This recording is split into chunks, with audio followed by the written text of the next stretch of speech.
Hello friends. आज हम लोग ब्रिटिश भारत में सामाजिक धार्मिक सुधार आंदोलन कौन कौन से हुए उसके बारे में जानेंगे। तो सबसे पहले इस चीज को समझते हैं कि जो सुधार आंदोलन थे उसकी क्या वजह रही। तो भारत में जो धार्मिक और सामाजिक सुधार आंदोलन पढ़ाने जो है इनकी जरूरत ही इस वजह से पड़ी कि यहाँ पर ईसाई मिशनरियों ने धीरे धीरे अपना प्रचार प्रसार शुरू कर दिया, जिसमें हिंदू और मुस्लिम धर्म की बहुत सारी ऐसी मान्यताएं थी या कुरीतियां भी कह सकते हैं, इनके ऊपर प्रहार होने लगा।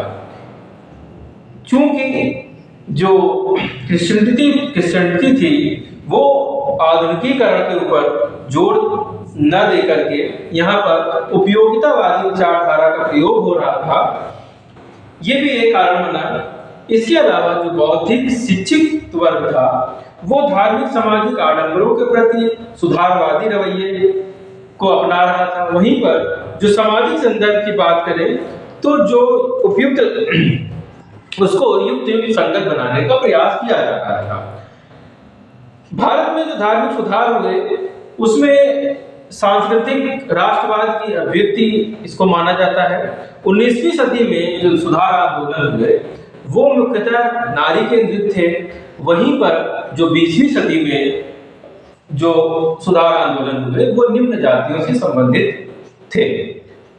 यहाँ पर सबसे पहला हम लोग समझेंगे ब्रह्म समाज के बारे में। तो ब्रह्म समाज में इसके सबसे पहले जो प्रवर्तक थे राजा राम मोहन राय, जिनको कि नव जागरण का अग्रदूत कहा जाता है, आधुनिक भारत का पिता कहा जाता है, नव भारत का तारा कहा जाता है और इनको भारतीय पत्रकारिता का जनक भी कहा जाता है। 1828 में इन्होंने ब्रह्म समाज की स्थापना की, जिसमें इन्होंने मूर्ति पूजा का कड़ा विरोध किया और इन्होंने अपनी जो शक्ति थी यहाँ पे इन्होंने वेद और उपनिषद को मुख्य आधार बनाया। इस्लाम का एकेश्वरवाद, सूफी के रहस्यवाद व ईसाई धर्म की जो नीतिपरक शिक्षा थी, जो कि आधुनिक देश में उदारवाद और बुद्धिवाद का समर्थन कर रही थी, उसको इन्होंने अपनाया। स्त्रियों के दशा के सुधार के लिए इन्होंने सती प्रथा, बहुपत्नी प्रथा, वैश्यागमन इन सब का विरोध किया। जाति प्रथा के लिए इन्होंने विरोध किया, बाल विवाह का विरोध किया और विधवा पुनर्विवाह का इन्होंने समर्थन किया। अगर धर्म जो है वो ये कहते थे कि अगर धर्म सामाजिक सुधार की अनुमति नहीं देता है तो उस धर्म को बदल देना चाहिए। 1815 में आत्मी सभा और 1822 में उन्होंने फारसी भाषा में मिरातुल अखबार का प्रकाशन किया। 1823 में कलकत्ता यूनाइटेड कमेटी का गठन किया और राजा राम मोहन राय, द्वारिकानाथ टैगोर, विलियम एडम्स ये सभी उसके सदस्य हुआ करते थे। 1821 में इन्होंने संवाद कौमुदी बांग्ला भाषा में, जो कि सती प्रथा के विरोध के लिए एक पत्र था, उसको इन्होंने छापना शुरू किया। 1817 में हिंदू कॉलेज की स्थापना की। 1825 में वेदांत कॉलेज कलकत्ता में इन्होंने स्थापना की। ये एकेश्वरवाद के पक्ष में विवेकपूर्ण तर्क की बात करते थे और तोहफत उल मुहाउद्दीन में इन्होंने राजा राम मोहन राय के द्वारा इसको जो है चलाया गया एक पेपर था। 1833 में इनकी मृत्यु ब्रिस्टल में होती है, जहां पर ये सती प्रथा के विरोध के लिए ये वहां पर पार्लियामेंट में संबोधित करने के लिए गए थे। इसके पश्चात इनकी मृत्यु के पश्चात देवेंद्रनाथ टैगोर ने ब्रह्म समाज का कुशल नेतृत्व किया और 1839 में तत्वबोधिनी सभा और एक पत्रिका का भी इन्होंने संचालन किया। इसमें इनकी जो शाखाएं थी वो संयुक्त प्रांत, जो कि उत्तर प्रदेश कहा जाता है, पंजाब और मद्रास में इनकी शाखाएं हुआ करती थी।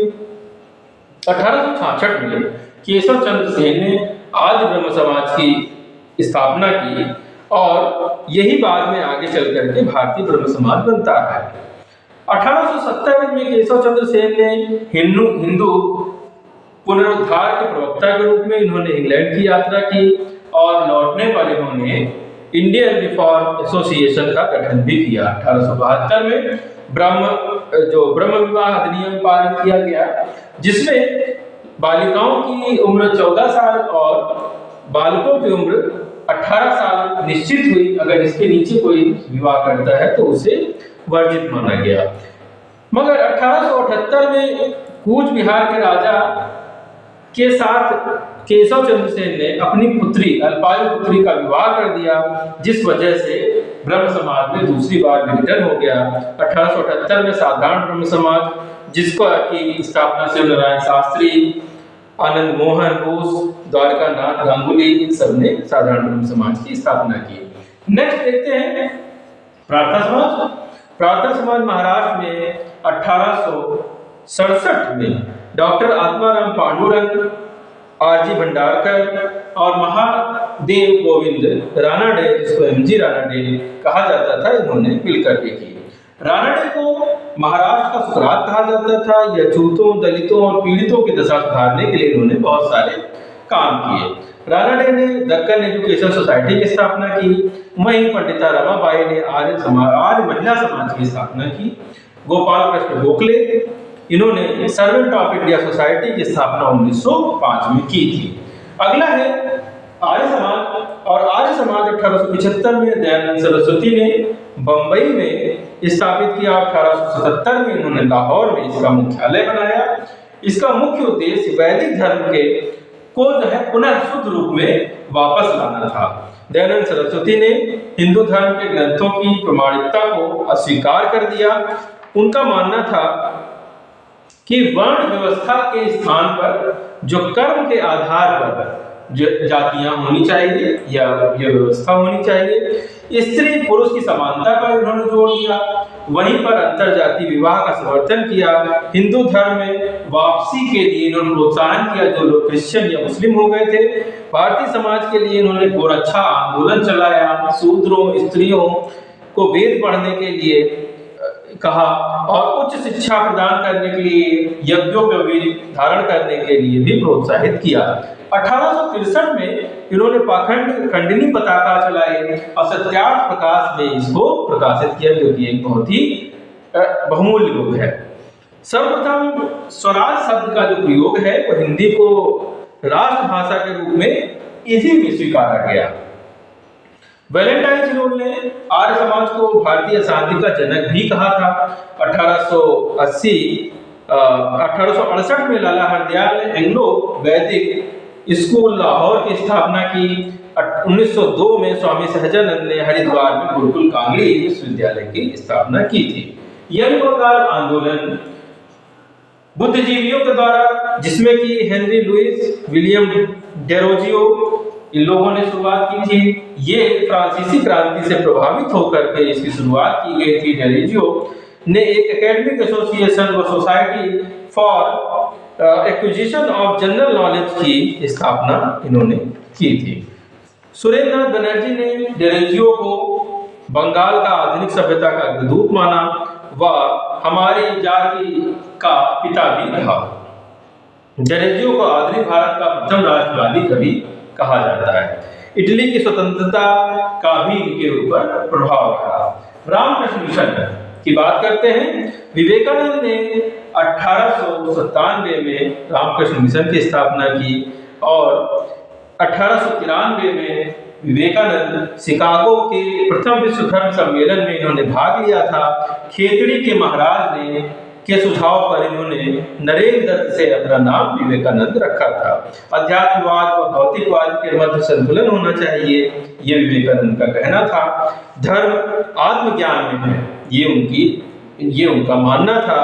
और वो कहते थे कि जब तक करोड़ों लोग भूखे हैं व अज्ञानी हैं, तब तक मैं प्रत्येक उस व्यक्ति को देशद्रोही मानता हूँ जो कि उन्हीं के खर्चों पर शिक्षा ग्रहण करते हैं, परंतु उनकी परवाह बिल्कुल नहीं करते। सुभाष चंद्र बोस ने स्वामी विवेकानंद को आधुनिक राष्ट्रीय आंदोलन का आध्यात्मिक पिता कहा। विवेकानंद की जो बातें थी उसने युवा के मन में एक बार फिर से आत्मविश्वास जगाया, और ये जो आत्मविश्वास था इसने भारत की जो क्रांति थी, आजादी की जो लड़ाई थी, उसको बढ़ाने में बहुत बड़ा योगदान दिया।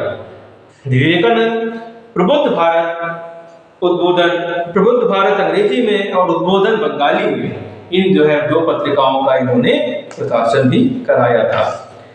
इसके बाद थियोसॉफिकल सोसाइटी 1875 में न्यूयॉर्क में मैडम हेलेना पेट्रोना ब्लॉकस्की तथा कर्नल हेनरी एटली ने कर्नल हेनरी एटली एल्कॉट द्वारा इसकी स्थापना की गई थी।